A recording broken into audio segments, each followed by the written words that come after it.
Take a breath. Let it go once more deeper. Now, be here. Many people seek peace, but continue to carry weight that is not theirs. They run toward clarity, while holding on to the very things that cloud their mind.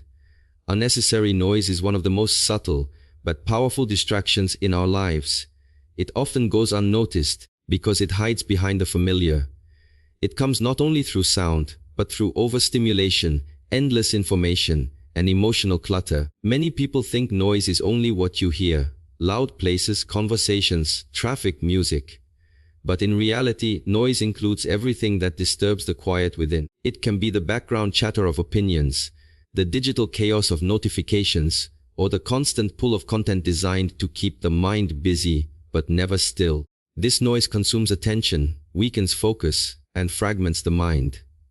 When a person wakes up and the first thing they do is reach for their phone, they invite the world into their mind before they've even met themselves that day. That is noise. When every empty moment is filled with scrolling, checking, or reacting, the mind forgets how to be present. That is noise. Even when we are physically alone, we may still be mentally surrounded by the voices of others, opinions, judgments, comparisons, and expectations that echo louder than our own thoughts.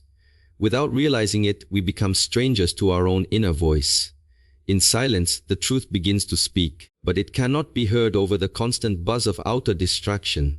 This is why many people fear silence, not because it's empty, but because it reveals. Noise protects us from self-awareness. It keeps us numb, entertained, occupied. But at what cost?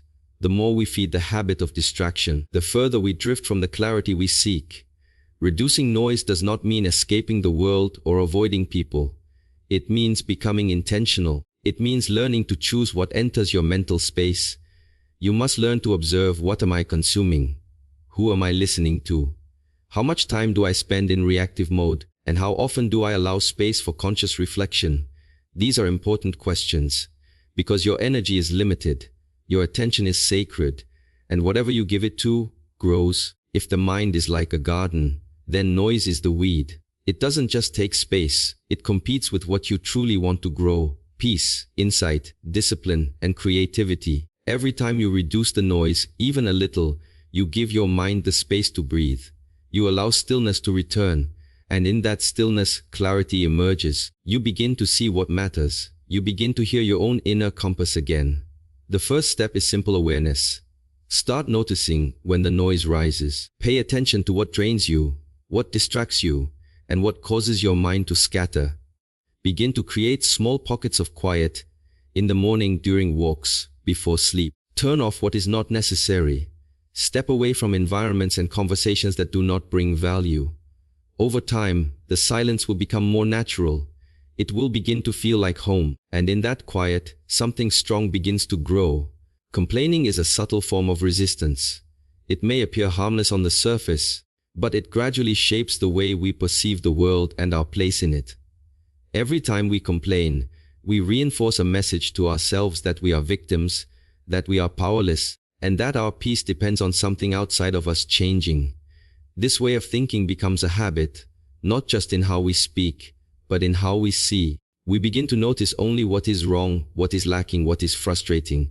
This mental pattern slowly narrows our awareness, making us blind to opportunity, gratitude, and personal responsibility.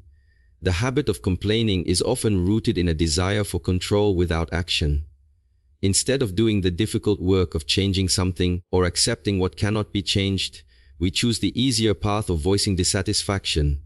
But nothing shifts from that place. Complaining becomes a cycle that keeps us emotionally stuck. The more we do it, the more we feed the belief that life is happening to us rather than through us. It strips us of our agency and leads us to focus on problems rather than solutions. Words have power. Every complaint we speak is like a seed planted in the mind. Over time, it grows into resentment, negativity, and helplessness. Even when shared with others, complaints rarely inspire support or connection. Instead, they often attract more negativity or push people away. It's important to understand the difference between expression and complaining. Expression seeks clarity or resolution. Complaining seeks validation without change. One is constructive, the other corrosive.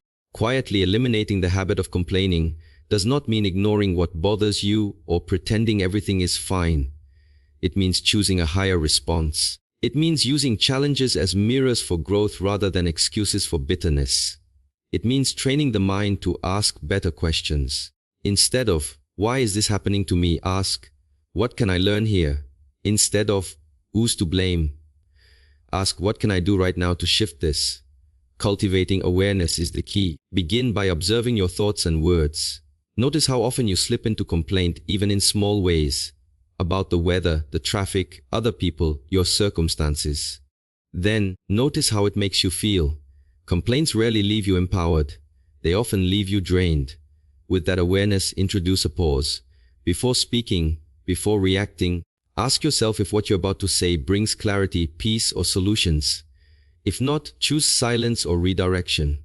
Over time, as you reduce the habit of complaining, something important happens internally. Your focus begins to shift. You begin to see life differently, not as something happening against you, but something unfolding for you. You become more grounded, more resilient, and more connected to your own ability to respond with wisdom instead of reaction.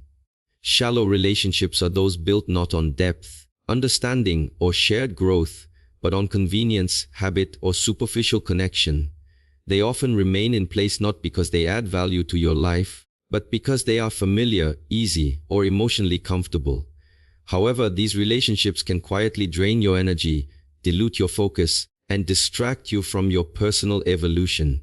When you begin to grow inwardly, you will start to sense the difference between connections that expand you and those that limit you.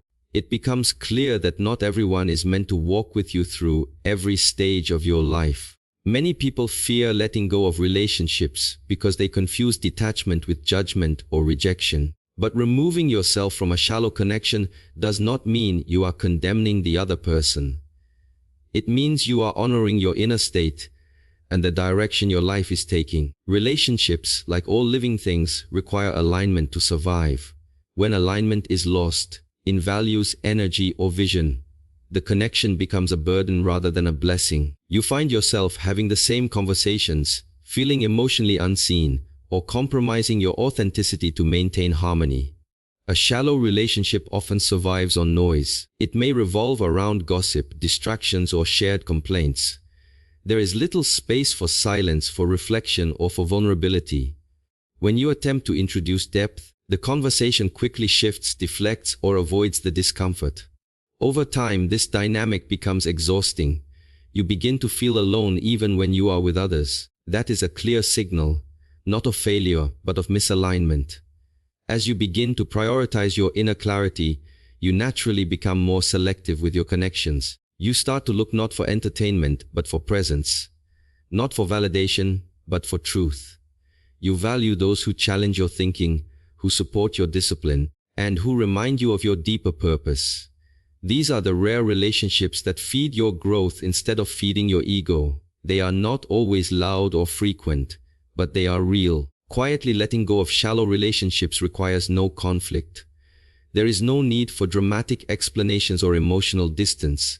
Simply begin to withdraw your energy. Spend less time in places that no longer resonate. Respond with honesty but not obligation. Create space for new, more aligned connections to emerge.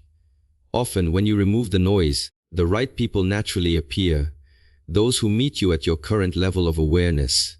This process can feel lonely at times, especially if your environment has been filled with surface-level companionship. But solitude is not emptiness, it is preparation.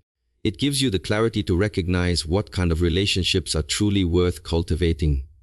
And from that space, you become a better friend, a better partner, a better human. Because you are no longer divided between who you are and who you pretend to be to keep others close. The journey toward a clearer, stronger, and more peaceful life begins with quiet elimination. By removing unnecessary noise, we create space for true presence. By releasing the habit of complaining, we reclaim our power to respond wisely. By letting go of shallow relationships, we open ourselves to deeper connection and authenticity. And by embracing stillness instead of fearing it, we meet ourselves fully, beyond distraction, beyond pretense. This process is not loud or dramatic. It is subtle, patient, and often unseen. But in this quiet, intentional clearing, we discover what is essential, the foundation of true growth and lasting peace. When we remove what no longer serves, what remains is not emptiness, but clarity, strength, and freedom. This is the path to becoming who you are meant to be. Walk it steadily, walk it silently, and watch your life transform from within.